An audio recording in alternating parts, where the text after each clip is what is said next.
Wavy TV. Enjoy, ride the wave. It's good, y'all. It's your boy Wavy. Keyshawn Davis absolutely cooked Jermaine Ortiz this past Saturday.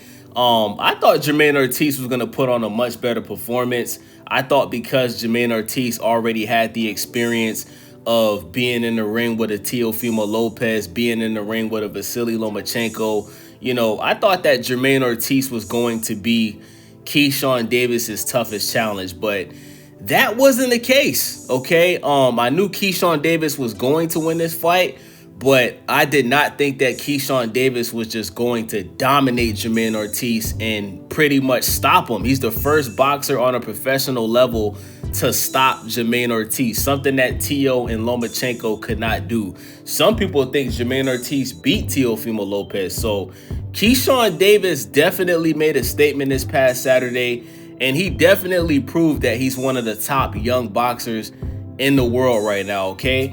Now, Keyshawn Davis made a big mistake after he won this fight, okay? Bill Haney and Devin Haney, they went fishing. They threw the fishing hook out there. They threw the bait out there, and Keyshawn bit the bait, okay? Going into this fight, Keyshawn Davis made it clear that he wants to fight Devin Haney. Bill Haney and Keyshawn Davis, they were DMing each other before the fight, pretty much saying that if Keyshawn Davis wins this fight, his next opponent will be Devin Debo the Dream Haney, okay? So Keyshawn Davis, after his fight, called out Devin Haney. Now, this is where you messed up, Keyshawn. See, whoever your promoter is, I don't know who your promoter is. I think he signed the Top Rank. I'm not sure. Somebody let me know in the comment section. But whoever is managing and promoting Keyshawn Davis, they are going to highly advise you to not fight Devin Haney. We seen what just happened to Brian Norman Jr. Brian Norman Jr.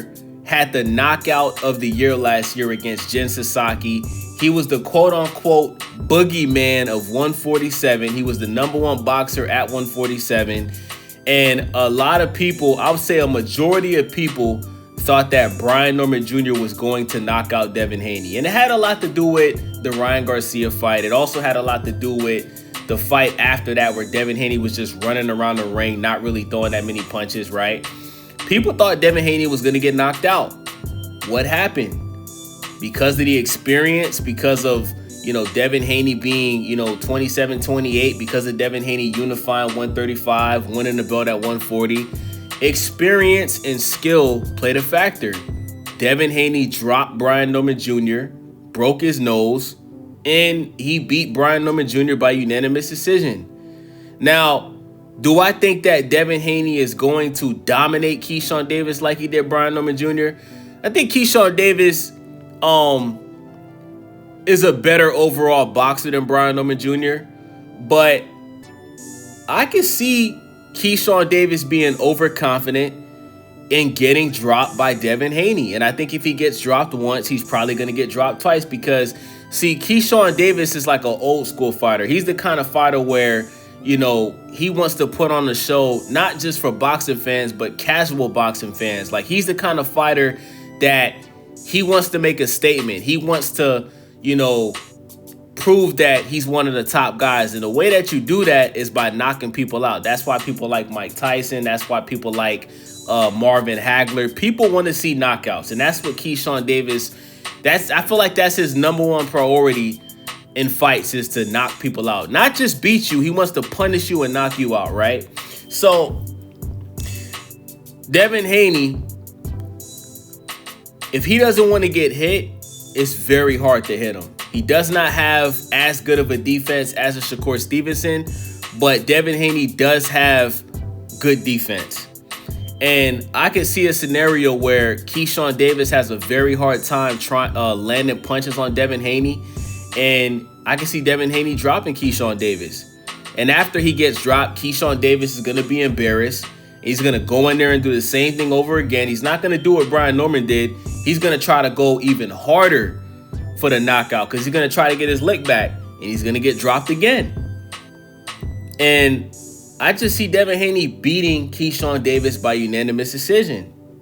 Now, Keyshawn Davis doesn't even have 20 professional fights yet, right? Keyshawn Davis is young. Let me look at how old Keyshawn Davis is, y'all. I believe Keyshawn Davis is like, 23, 24. Keyshawn Davis is 26 years old, right? 26 years old. He has 15 professional fights. He just had his first fight at 140 where he arguably looked the best he's ever looked. There's so many sharks in the sea at 140 for Keyshawn Davis. You could fight Gary Antoine Russell. You could fight Richardson Hitchens, right? You could fight Sabril Matias. You could fight Teofimo Lopez. But Keyshawn Davis wants to fight Devin Haney because he knows that Devin Haney is a big name. Devin Haney is one of the 4 kings. He knows that if he beats Devin Haney, he's going high up on that pound-for-pound list. But Keyshawn Davis, bro, relax, slow your roll. Don't end your career, bro. Don't do it. I'm telling you, do not make the same mistake that Brian Norman Jr. made. Stay at 140. Fight Richardson Hitchens. Fight Gary Antoine Russell. Fight Isaac Pitbull Cruz. There's so many good fights for you at 140. Unify 140. Then move up to 147 and fight Devin Haney, because you'll go into that Devin Haney fight with more experience, you'll be more accomplished, and you'll be ready for the moment. You will not be ready for the moment when you fight Devin Haney, bro. Jermaine Ortiz and Devin Haney are 2 complete different fighters.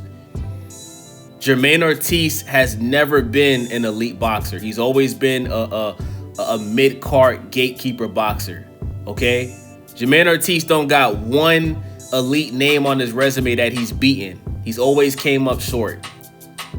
You're not ready for Devin Haney, bro. You fight Devin Haney right now. If Devin Haney is your next opponent, he is going to cook you. He's going to make it look easy.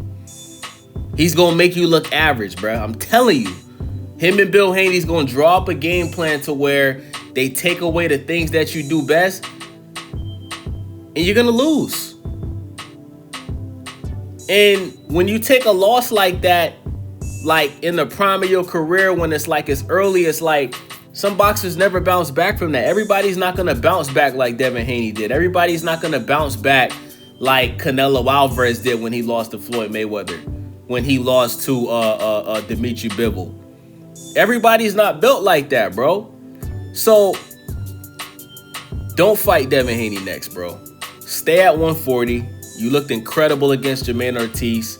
Unify that division and then move up to 147 and fight Devin Haney. Because if you fight Devin Haney next, I'm not going to say he's going to end your career, because one loss doesn't mean your career is over.